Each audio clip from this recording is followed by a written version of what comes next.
Welcome back to Minds on the Markets. I'm Steve Kussin. And once again, while we can't bring every teacher, class, and student to the world of financial markets, we're going to bring those markets to you.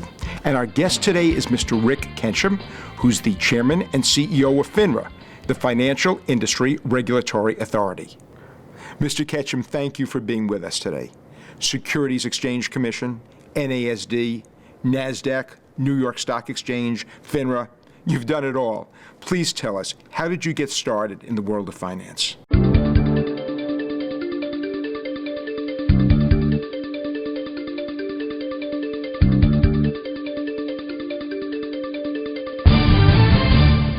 Well, I can't say it was planned. In many ways, it was accidental. I came out of NYU Law School, worked for a large firm, doing a lot of things, but the thing that I found most fascinating was representing the New York Stock Exchange, particularly with respect to some of their petitions and interactions with the SEC.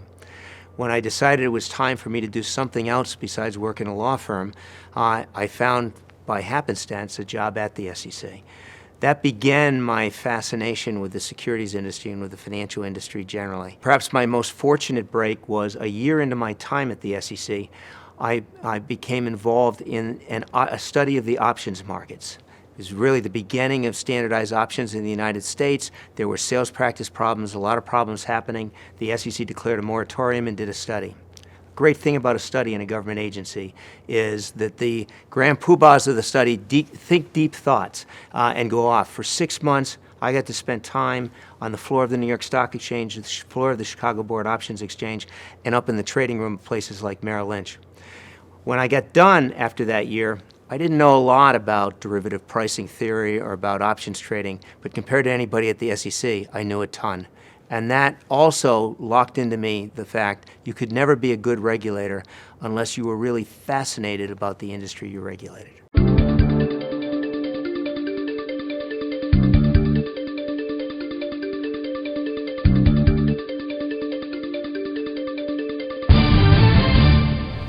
What has been the most rewarding aspect of your career?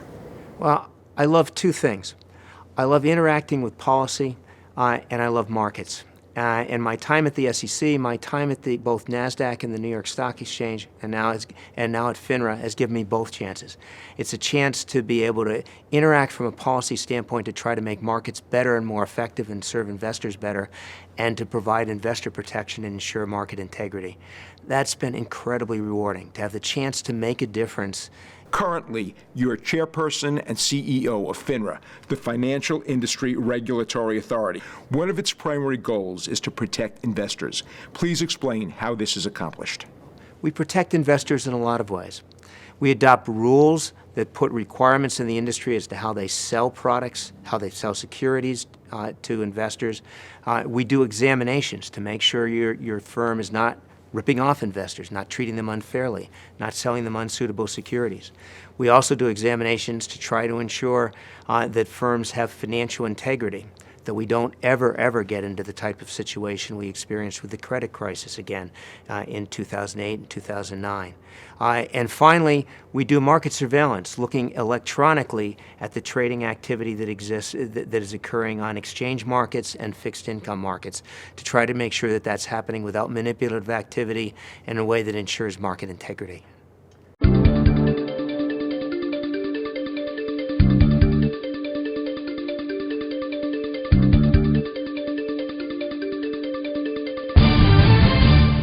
Described as, and I'm going to quote, the administrator of one of the largest dispute resolution forums for investor and firms.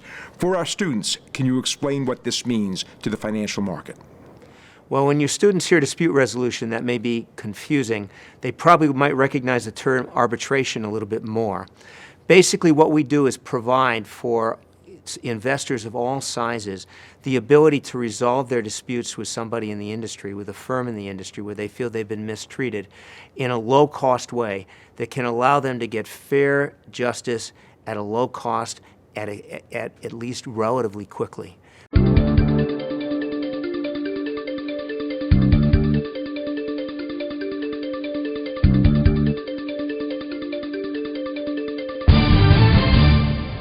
How can FINRA increase trust among investors? It's a great question, particularly after the experiences of the last few years. Trust is something we're constantly focused on. Nobody as a regulator can feel good about what happened with respect to the credit crisis and the tremendous impact it had both on our nation and globally. Nobody as a regulator can feel good about the impacts of terrible frauds like it occurred with respect to Madoff and with respect to Alan Stanford that harmed hundreds and thousands of investors. So how do you engender that trust? You got to make sure that people feel that the market's not rigged. You engender it by making your exam programs more sophisticated, more effective, and you engender it when you see something that is suspicious, that you escalate it and you get at it quickly. What we need to do better from a regulatory standpoint is not to just be coming in after all the harms occurred. We need to be able to interdict fraud in the middle quickly before too many people have been harmed. That's really a huge focus and goal of our program now.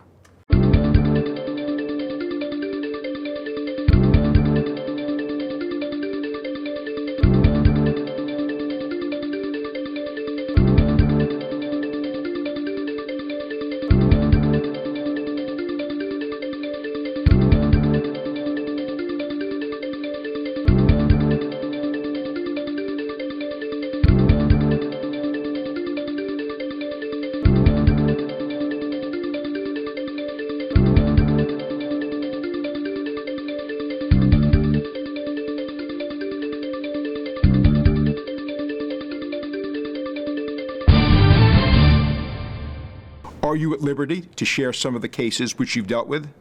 Well, I won't go into names, but the things I really feel good at. We've had so many cases that have been everything from Ponzi schemes where people pretend that they're investing your money when they're not doing it at all, just stealing it for their lifestyle, to financial fraud where people are being misled to think that they're being sold stock of a company or a partnership of a company or a limited partnership in one way or another that has tremendous prospects when really, in fact, most of those prospects are just a complete lie. Getting at those type of situations and getting at it quickly before too many people get sucked in, that's the really rewarding thing, and that's what we've got to do better in this country. There's been much discussion of the implementation of the Dodd-Frank Act and its effect on the global competitiveness of the U.S. financial system. What's the gist of this bill, and how will it help prevent a future financial meltdown?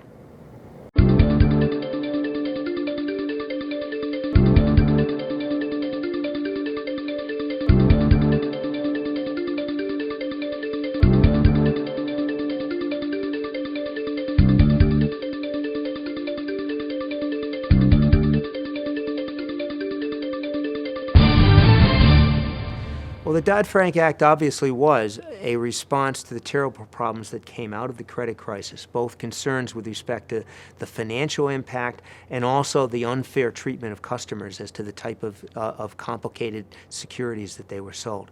So it tries to, the good parts of the Dodd-Frank Act try to fill vacuums that existed in the regulatory system. Over-the-counter derivatives. Much of the mortgage-backed market was outside of the regulatory system. Many of the accounting games that were played with respect to off-balance sheet activities was outside of the regulatory system. Hedge fund activity was generally outside of the regulatory system, outside of the examinations. The good parts of the Dodd-Frank is that it pulls that stuff in, requires it to be registered with the SEC and CFTC, creates a rulemaking environment where investors can be protected and where the markets can be protected in a more transparent way, and tries to build a clearing environment where there's less exposure from a financial standpoint to the terrible shocks we had. Now the challenge, which is a great challenge for the regulatory organizations and that only time will tell as to whether the Dodd-Frank Act is wise or not, is to do that without losing the competitiveness in the United States, without losing the ability for firms to go public and to raise capital. That's the real art that the regulators today are battling and trying to get to. I have great confidence in both the SEC and CFTC and the Federal Reserve Board, and I think we'll get there. But that's the big challenge for all of us and for FINRA.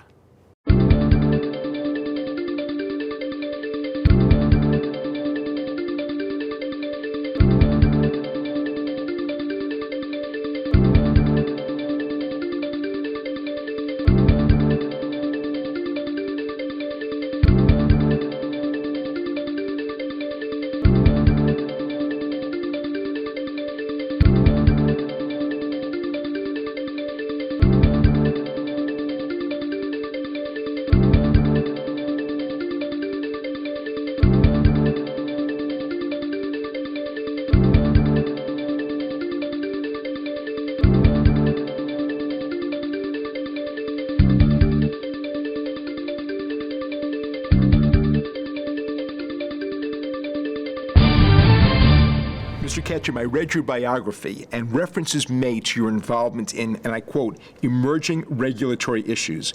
Can you share some of the issues you've had to deal with? Well, what we try to do with the big concern with respect to emerging regulatory issues is the concern of regulators trying to deal with an intensely competitive marketplace that's constantly changing, as the financial industry is. And the worry is that you now see books written about on the other side of the credit crisis is the regulators are always a step behind. What we've tried to do is take an elite group of persons with different experiences, much industry experience, economic experience, quantitative capabilities, and the like, and give them free rein to be able to look and see at trends that occur in the industry and try to identify potential problems before they happen. We've seen those and tried to react and give investor alerts and take regulatory action with respect to complex products, many of the leveraged exchange-traded funds that show up in the newspapers regularly now, and looking at things, that show up in the newspapers with respect to high-frequency trading, the electronic trading that now typifies our equity markets. Not suggesting that all of that trading is fundamentally bad, but recognizing it creates new opportunities for manipulation and a requirement for regulators to be sophisticated in being able to interact with it. That's the type of things we try to do with respect to emerging regulatory issues. One of your goals has been to put the brakes on fraud and manipulation. In what area of the markets have these been the most prevalent? And has FINRA been successful in its efforts? Well, the question of getting at fraud is, I think, one of the most important issues with respect to any securities regulator. And for the students watching this is a great time to recognize that an important part of growing and getting better is being willing to step back, look at lessons learned, and analyze where you didn't get it right the last time. There were a lot of good reasons why we and other regulators didn't find the frauds involved in Madoff and Stanford. We stepped back, did a study, took a look, and concluded that there were a lot of things that we just didn't push the edges on, that people were concerned about jurisdiction and whether they really had the legal capabilities to do it. They were concerned about what their responsibility was and other responsibilities.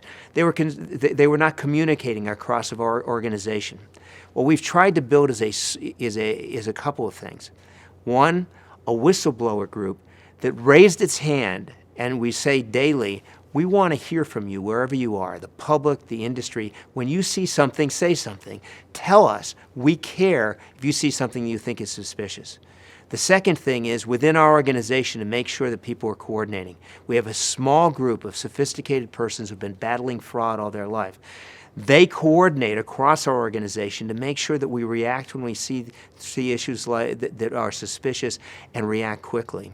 And last, they build a fundamental ethic, and we've tried to build a fundamental ethic in the organization that maybe this is our responsibility or not. Maybe we have the legal authority to address it or not. But when you see something that's suspicious, that suggests there's fraud, you don't let it go until you're sure that somebody else has picked it up and is pursuing it. Whether it's referring it to the SEC, whether it's referring it to the police, whether it's referring it to the Justice Department, or referring it to a banking agency, you can't let it go till you know somebody else has picked it up. On May 1st, we saw thousands of Occupy Wall Street protesters continue their demonstrations in New York and around the country. They firmly believe the game is fixed. Do you think their claims have any merit? If so, which ones? Well, two things. They have a reason to be ticked off, either from the standpoint of the lack of controls the industry showed throughout the credit crisis that has had such a terrible effect on everyone who lives in this country and throughout the world, to the terrible type of scandals we've seen with respect to Madoff and Stanford and otherwise. Regulators and the industry didn't get it right in many ways. Is the game fixed? No, it isn't. Is the game focused, and is there more efforts to weed out people that are bad, get them out of the industry, more efforts by the industry to build more controls, more efforts to ensure that entities have financial integrity, more effort to ensure that there's other ways other than dealing with too big to fail to make sure that people take risk and are only rewarded for risk from the standpoint of the securities industry. And more efforts to ensure that our markets are fair, properly surveilled, and that there isn't manipulative activity. Yes, there is. People ought to feel good about the changes that have occurred in the last few years. They ought to feel willing to be able to participate.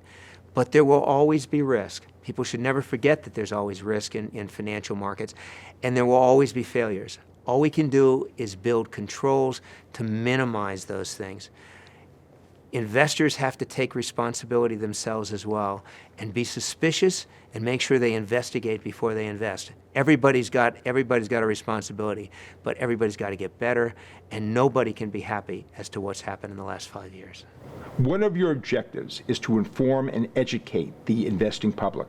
Give us some specific examples of how this can be accomplished. One of the biggest challenges with respect to so many persons, everybody's got a day job. And the thing we need to do is not only ensure that the industry has good controls, that we're able to pounce on problems and be able to rectify them quickly, but as I say, the first line of defense has got to be investors and consumers asking the right questions. We try to do a couple things to at least increase the odds that that's happened. One, we now put out regular investor alerts through our website, FINRA.org, in order to alert investors with respect to new products or situations that they ought to be very concerned about where there's a greater risk of fraud than anything else. Secondly, we have an education foundation that tries to find ways to get information into people's hands and make it effective. We have the lack of financial education and financial capability in this country is a scandal. All the students sitting watching this video, my guess is most of you have never had a course throughout your high school or middle school times which really focused on financial education. You might be shocked to find out that there were more courses like that in the 1920s in the United States than there are now.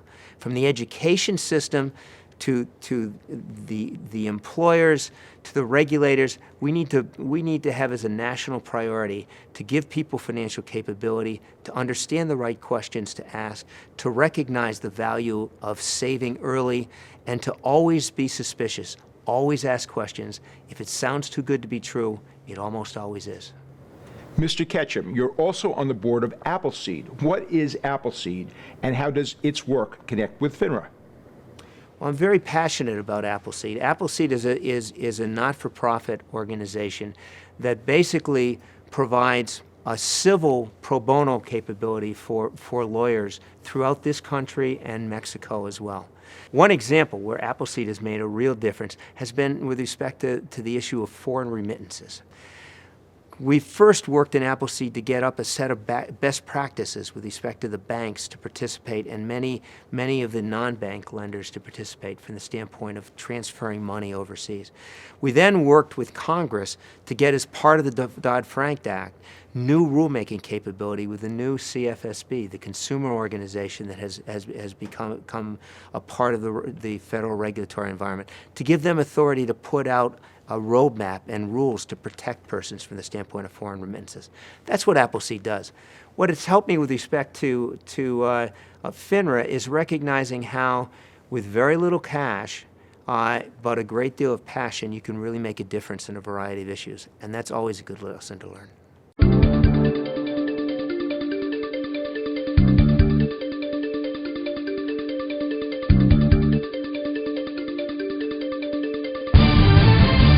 What advice do you have for our students who are interested in investing? First and foremost, investigate before you invest. Always ask questions. Respect the advisor that you may be talking about, but always do research and don't accept every word that she says or he says as truth. A good investor is a suspicious investor. Secondly, a good investor never puts her or his baskets all eggs all in one basket. You've got to be diversified. And lastly, you've got to recognize that there is no investment that doesn't have risk. You've got to ask yourself first, what are your goals? What are you willing to lose? What can you afford to lose? And don't get yourself in investments that can lose more than that. And don't kid yourself that there's only an upside. As I said earlier, if it sounds too good to be true, it probably is.